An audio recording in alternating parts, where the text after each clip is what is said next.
મિત્રો, સાણંદની આશા કિરણ સ્કૂલની બરાબર સામે મુનિયાશ્રમ ચોકડી પાસે દારૂનો સપ્લાય કરી રહેલું એક આઈસર આજે સવારે ઉલટું પડી ગયું અને હજારોની હજારો બોટલ એમાંથી બહાર આવી।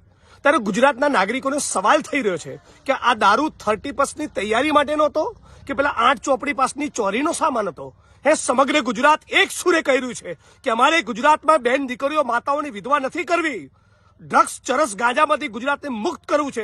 અને છતાં ગુજરાતના ઉચ્ચ આઈપીએસ અધિકારીઓ અને 8 ચોપડી પાસની સંપૂર્ણ મિલીભગતના કારણે એમણે સુધરવું નથી, એમની લાંચ વૃત્તિ ત્યજવી નથી। એના કારણે આજે પણ ગુજરાતમાં દારૂની મોટી લાઈનો ચાલુ છે। અમે પણ સંકલ્પબદ્ધ છીએ અને સમગ્ર ગુજરાતને વિડીયોના માધ્યમથી અપીલ કરું છું કે 30+ પહેલા જ્યાં પણ ડ્રગ્સ ચરસ ગાંજો અને ઇંગ્લિશ દારૂ આવવાનો હોય એની તમામ માહિતી અમારા સુધી પહોંચાડો। હું માંગ કરું છું વિડીયોના માધ્યમથી કે જે પણ જિલ્લાના જે પણ સ્તરે આ દારૂ નીકળીને સાણંદ પહોંચ્યો એના રસ્તામાં આવતા તમામ એસપીની ભૂમિકાની પણ આ મુદ્દે તપાસ કરવામાં આવે।